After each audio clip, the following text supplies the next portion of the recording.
Você sabe quais são as melhores práticas baseadas em evidências clínicas para se fazer um bom curativo? Fica comigo que eu vou te contar 10 das melhores práticas para você realizar um excelente curativo. Roda a vinheta.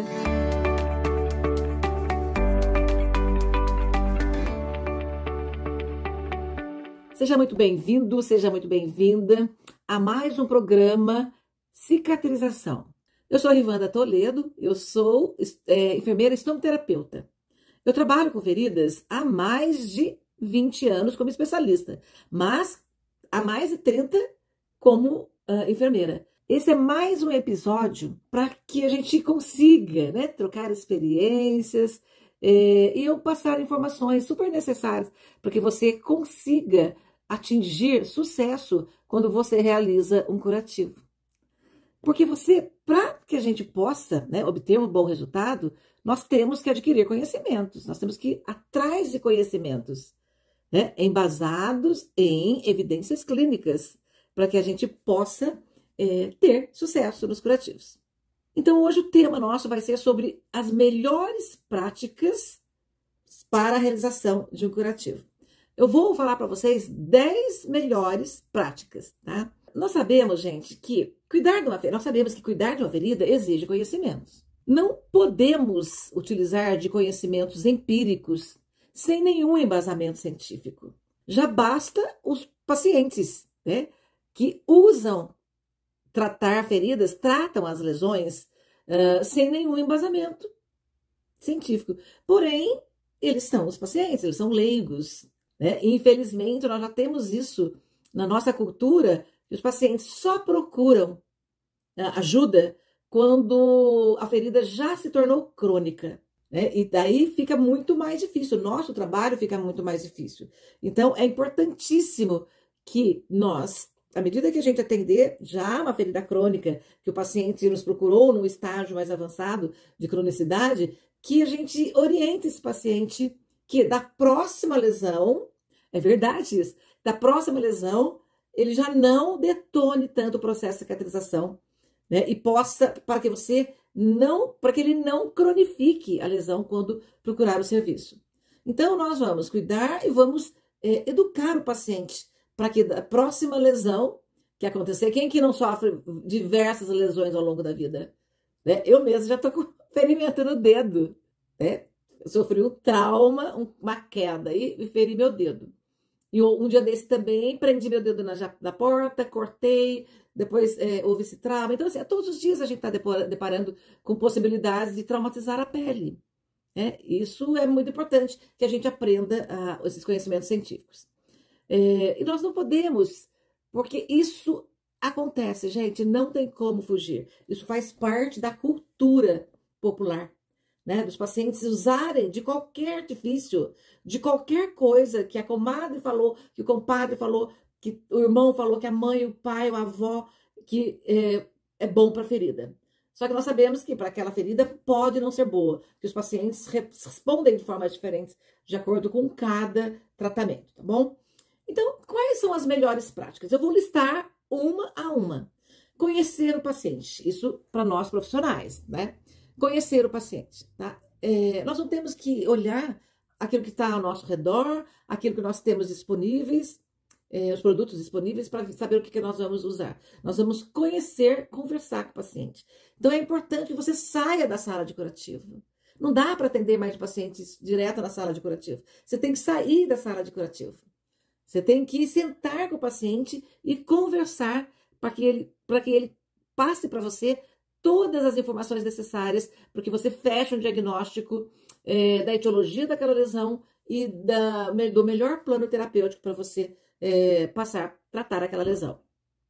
E essas informações, quando você conversa com o paciente, te dão subsídios para você traçar esse plano. Então, uma boa prática, converse com o seu paciente, ouça a história do seu paciente, faça uma boa anamnese, Ouça, colha muita coisa que pode te ajudar a definir o melhor tratamento. Segunda melhor prática, reconhecer as fases do processo de cicatrização. Tem que entender, eu falo que não tem como a gente cuidar de uma lesão sem antes conhecer que o processo de cicatrização é um processo natural. O organismo se prontifica em cicatrizar a lesão.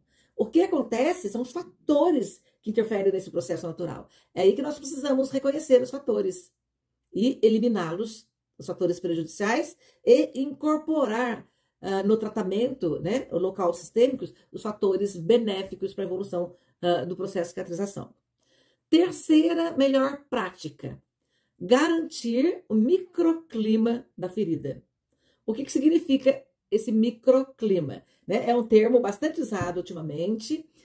Isso significa que criar dentro, né, no leito da lesão, um ambiente propício para que desenvolva esse processo natural. Então, na ferida, né, nós falamos do paciente como um todo, agora é o microclima, é dentro da ferida, é um ambiente propício, né, em todos os sentidos. Por exemplo, nós vamos ver as bordas. É importante que vejamos a borda da lesão. Se está descolada, se apresenta uma epíbole, que é aquela invaginação, né, das bordas para dentro da ferida. A região periferida, nós temos que avaliar aquela região ao redor, em torno da ferida. Ela pode estar macerada, ela pode ter feridas satélites, ela pode estar apresentando algumas reações alérgicas. Isso é importante que a gente observe e cuide disso. O tipo de tecido, tem tecido viável? Tem tecido inviável? Se tem tecido viável, né, aquele tecido bom, nós temos que mantê-lo. Se tem tecido inviável, nós temos que retirá-lo. O exudato, né, a quantidade, tem muito, tem moderado ou tem pouca quantidade de exudato? E qual o aspecto desse exudato? É seroso? Seropurulento? Sanguinolento? Esse exudato tem odor? Tá, então, olha quanta coisa. Os espaços mortos, eles estão presentes ou não no leito da ferida? Hoje nós vamos nos ater bastante na questão do exudato e na questão do espaço morto. Eu participei um dia desse, aliás, estou participando, porque será amanhã o segundo dia, do Congresso Paulista de Estomoterapia. E tem uma palestra que aborda com muita ênfase a questão do gerenciamento do exudato e do espaço morto. Né? Os estudos mais atuais hoje mostram que gerenciar exudato e cuidar do espaço morto faz uma grande diferença no cuidado da lesão. Por isso eu vou me ater mais em falar melhor do exudato e do espaço morto, tá bom?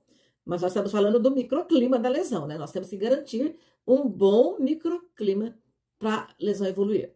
Gente, se vocês estão gostando desse conteúdo, deixa aqui seu like, se inscreva no canal, compartilhe com seu colega, ative o sininho, porque toda vez que eu lançar um vídeo, vocês serão comunicados para poder me ver falando sobre tratamento de feridas, né?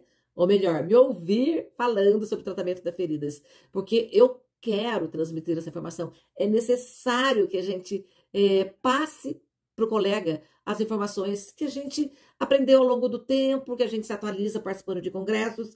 Eu estou participando, foi essa semana um dia e será amanhã um outro. E com certeza semana que vem trarei novidades desse segundo dia do Congresso de Estomoterapia, tá? Tá sendo excelente.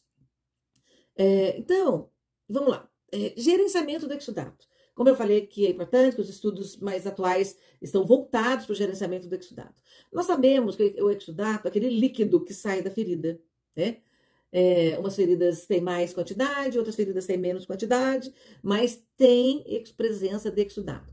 E esse exudato, ele é formado a partir do sangue que sai dos capilares, né? Então, é a partir do sangue. E ele tem uma composição semelhante ao plasma do sangue. E ele tem moléculas de sinalização que atuam como meio de transporte para os nutrientes das células. Não falei que o sangue leva os nutrientes? Então, a ferida usa do exudato, que tem a composição semelhante ao plasma, para transportar o oxigênio e os nutrientes para as células. Então, olha a importância que tem a presença do exudato numa ferida. Nós não podemos querer retirá-lo de tudo, e nem podemos querer levar muita quantidade de exudato. Então, o ideal seria manter um equilíbrio da quantidade de exudato. E qual que é o papel, né, principal do exudato numa ferida? Né? Qual o papel que ele exerce importante. A presença do exudato na ferida, ele promove a limpeza, né? Ele colabora fazendo um desbridamento autolítico ali na lesão. Ele amolece aqueles tecidos mortos e facilita a limpeza, né? Libera, ele degrada, ele amolece, solta do leito e ajuda na retirada quando a gente faz a limpeza da ferida. Então, o exudato tem esse papel importante de ajudar na limpeza, né? Ele colabora na quebra do tecido morto. Tem aquele tecido ressecado, então ele colabora, ele quebra esse tecido morto para facilitar a retirada. E ele potencializa a ação dos fatores de crescimento. Então, os exudatos, eles têm fatores de crescimento, que esse fator de crescimento colabora e muito para as células se proliferarem, né? Então, isso está no consenso sobre exudato de 2019. Então, olha quantas vantagens tem da gente controlar e manter o equilíbrio desse exudato. Porém, um equilíbrio. Porém, nós temos que evitar a desidratação da ferida. Não podemos retirar todo o excesso do exudato. Né? Por quê? Porque a desidratação tecidual, né, dessa pele, ela causa morte celular. As células gostam de meio úmido, elas se proliferam em meio úmido. Então, manter um equilíbrio de exudato nessa ferida é de extrema importância. Então, nós sabemos que ele precisa, né, embora ele sendo necessário, uma cura ideal da ferida, os níveis, é bom que a gente se preocupe em manter o nível de exudação. Ou seja, não excesso, né, e nem escassez. Não é fácil? Não é mesmo, mas é importante que a gente se preocupe em manter esse equilíbrio, né? Principalmente durante a fase inflamatória, que é aquela primeira fase do processo de cicatrização. Ali que ocorre a hemostasia, ali que ocorre a proliferação celular, ocorre todas as chamadas de outras células para ocorrer as próximas fases. Então, tem que ter uma interação entre as fases. E para isso nós temos que garantir essa quantidade de exudato, um exudato bom, rico em fator de crescimento, tá? Então, não queira tirar todo o exudato da lesão, porque não é interessante para a ferida, para o processo de cicatrização, tá bom? Na quantidade errada, a gente tem que se preocupar, porque na quantidade errada, ele pode causar maceração, né? Ele pode macerar a borda na quantidade errada. E na excesso, ele macera a borda. Em escassez, ele ocorre a morte celular.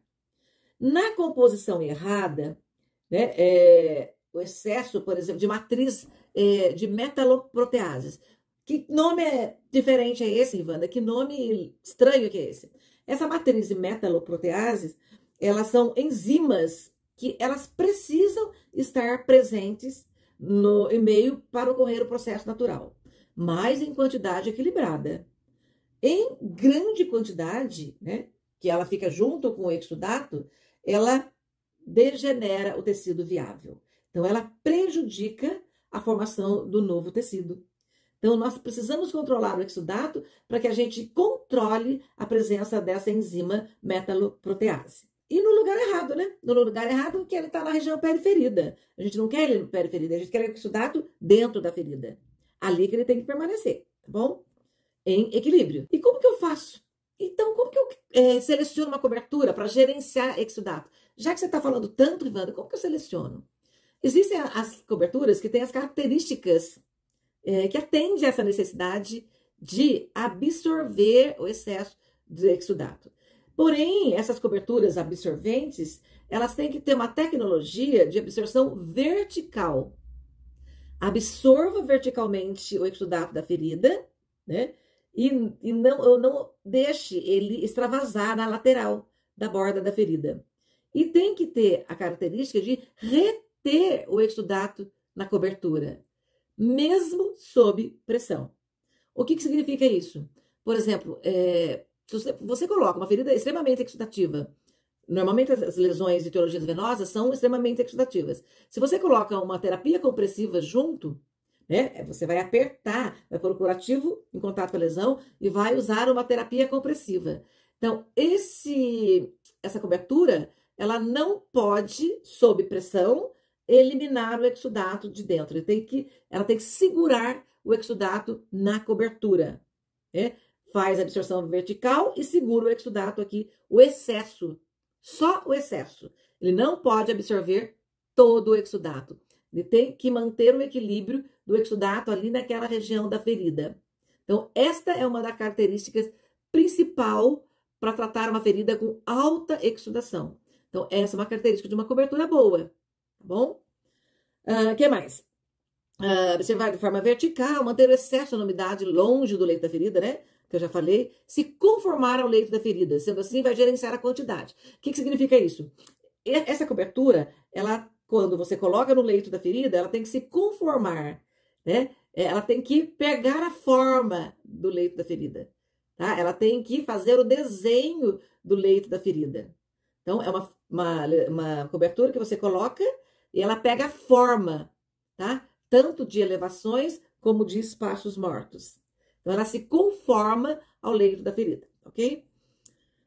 Então, nós falamos que quando o exudato se torna em grande quantidade, ele vai causar muitos problemas, ou em pequena quantidade. Então, aí está a necessidade do gerenciamento do exudato numa ferida. Então, por que nós temos que fazer? O vazamento do exudato, ele leva à maceração, nós já vimos. O excesso de exudato, ele causa um efeito ruim, um efeito psicológico ruim no paciente. Quem já nunca viu um paciente com uma lesão grande, bastante exudativa, sentindo mal, tem vergonha de né, ocupar certos lugares perto de outras pessoas, porque drena demais o curativo, né, fica molhado demais, vazando demais. Né? Então, tem pessoas que evitam ficar perto de outras pessoas, até devido à vergonha de estar com aquele curativo molhado.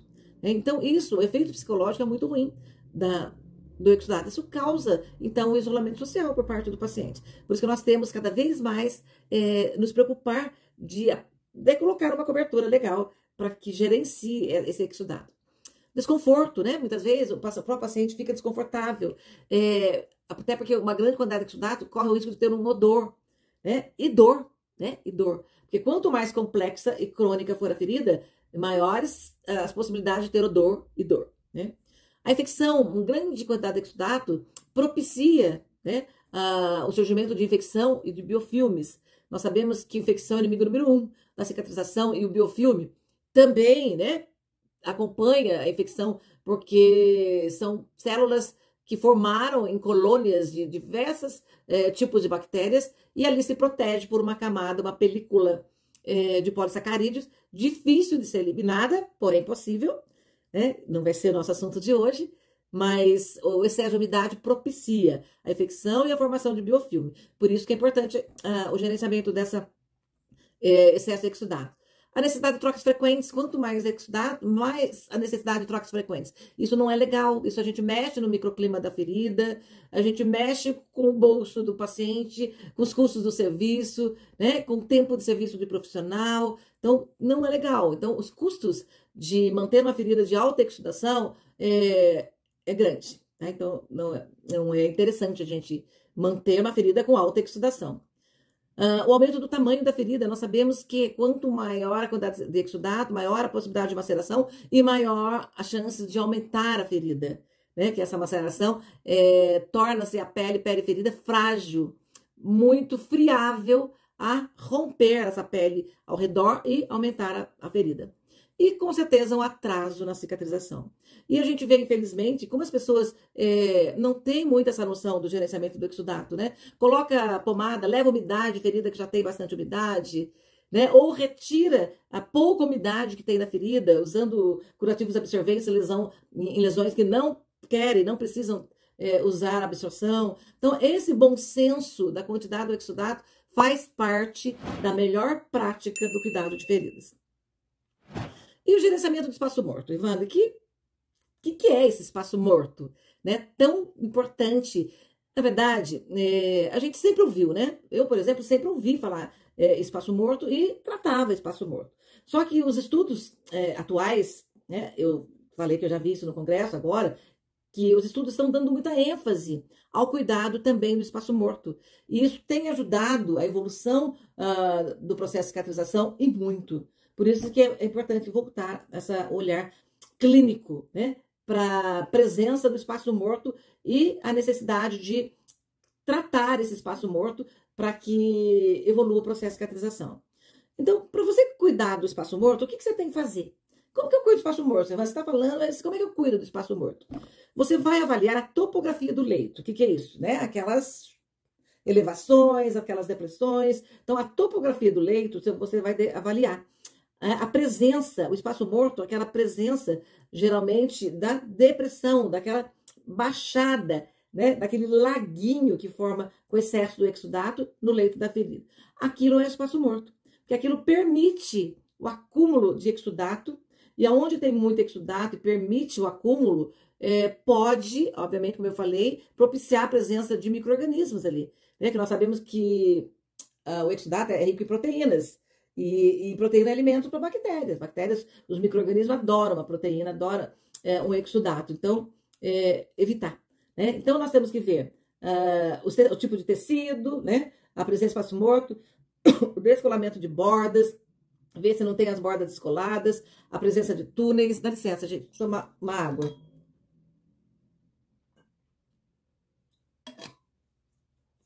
A presença de tunelizações, de sinos, tudo isso é importante avaliar a presença quando você for avaliar o leito, para evitar e tratar o espaço morto.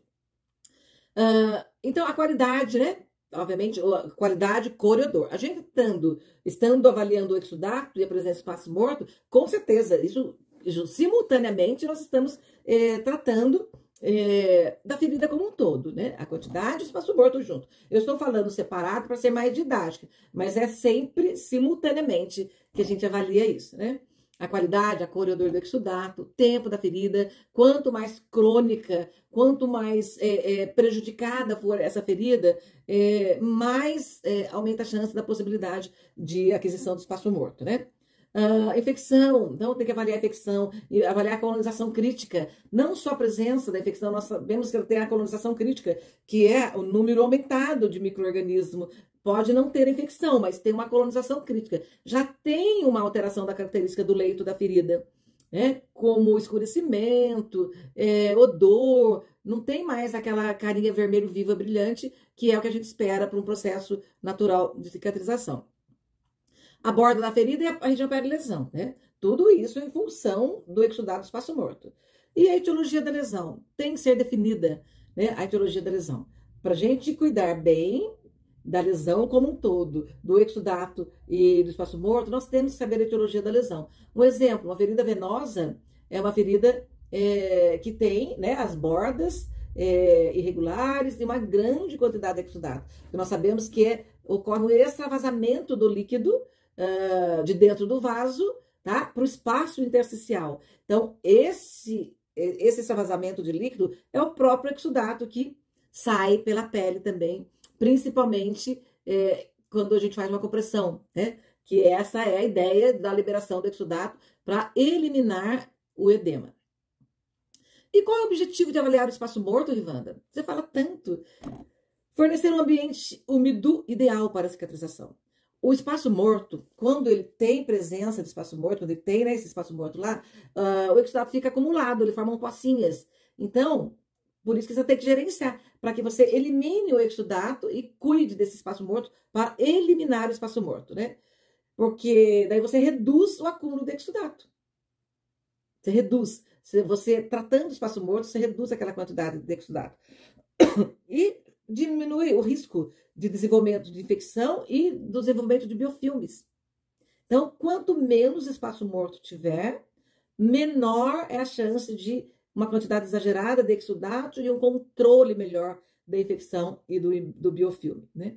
E no espaço, para tratar o espaço morto, nós temos que considerar também a conformabilidade, desculpa, do curativo, né? Ele tem que ser conformável, né? Já falei isso e repito, tá? Então, tanto a conformabilidade do curativo, ele cuida do espaço morto e cuida da quantidade em excesso do exudato, né? Nós temos que ver, por exemplo, eu vou dar só um exemplo, uma experiência, uma prática, de quando a gente põe o curativo no leito, quando você tira aquele curativo, ele tem que estar com o desenho certinho do leito da lesão. Aquelas depressões, né? Então ele tem que estar. Então, aquele desenho certinho, aquilo é uma cobertura conformável. Tá? Então, essa é uma característica importante de se escolher quando vai selecionar um curativo, tá bom? E o manejo, né, da infecções e biofilmes, isso é uma prática muito importante, né? Uma das melhores práticas. Todas são importantes, mas tratar da infecção, prevenir a infecção e prevenir biofilme é de fundamental importância, porque a gente controla a carga bacteriana. Porque se a gente não controlar essa carga bacteriana e não perceber a presença dela, não vai ocorrer o processo de cicatrização. As bactérias vão ali se proliferar e as células vivas, coitadinhas, vão ali sem ter a mínima chance de sobrevivência diante de tanta quantidade de bactérias, né? Então, para isso, nós temos que garantir uma boa limpeza na ferida. É fundamental, é o carro-chefe de um bom curativo, é fazer uma limpeza eficiente, usando antissépticos sem ser citotóxico, né? E fazendo o debridamento dos tecidos inviáveis. Tudo isso a gente consegue manejar a carga microbiana, né? E contornar todos esses cuidados que eu venho falando até agora, sobre o manejo do exudato, o manejo do espaço morto e o controle da carga microbiana, né? E a seleção de cobertura ideal, gente. Eu acho que independente dessas características que eu já falei, da absorção vertical e da conformabilidade para poder preencher o espaço morto, existem outros curativos, né? Então, Tanner foi um médico que já, acho que em 1960, ele já descreveu qual seria o curativo ideal, né? E ele tem algumas características, vamos lá. Característica, capacidade de manter a umidade entre a lesão e o curativo, né? Então, ele tem que ter a capacidade de manter essa umidade. Ele tem que absorver o excesso, mas tem que manter o equilíbrio da umidade. Ele tem que remover o excesso, tá? Então, ele tem que tirar o excesso. Ele tem que permitir trocas gasosas, né? Essa taxa de transmissão de vapor úmido, que existe uma troca da ferida com o ambiente. Ele tem que ser impermeável às bactérias. Ele não pode permitir a entrada de bactérias, né? E nem de saída. Promover o isolamento térmico. Nós sabemos que a temperatura é fundamental. Que quando eu resfrio uma ferida, essa ferida esse processo pode ficar paralisado se eu não controlar essa temperatura, né? Tem que ser isento de partículas e substâncias tóxicas. Não pode deixar resíduos, né? Ou substâncias tóxicas. Então, por exemplo, esse curativo que você coloca, a hora que você vai tirar, é em pedaços. Né? Isso corre o risco de deixar pedaços lá dentro e provocar um processo inflamatório que vai causar prejuízo no processo de cicatrização. Então, o curativo ideal seria aquele que sai inteiro, que não saia em pedaços, saia numa peça inteira. Ser isento de partículas tóxicas, já falei.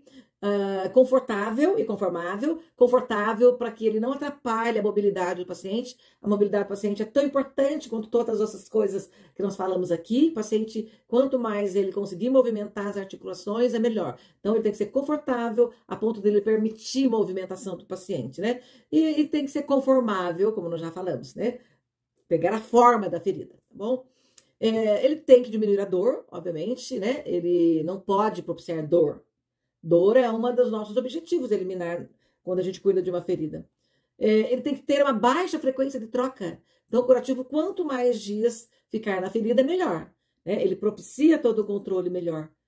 Obviamente que vai ter que trocar. Então, cada ferida tem uma necessidade de troca, dependendo do tipo do curativo.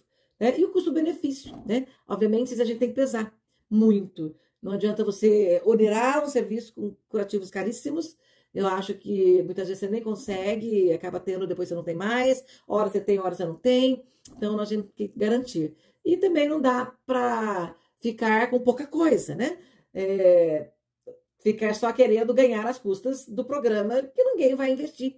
Então, não dá. Porque se você não investe no tratamento da lesão, você vai investir em complicações com essa lesão. Então, eu sempre dou um recado para os gestores, né? Vale a pena, vale muito a pena. Porque você vai, com certeza, gastar lá na frente. Se você não gasta agora, você vai gastar na frente. E se você investir agora, você vai evitar de complicações futuras e economizando para o serviço. E garantindo uma qualidade de vida do paciente, que é o que todo serviço almeja, né?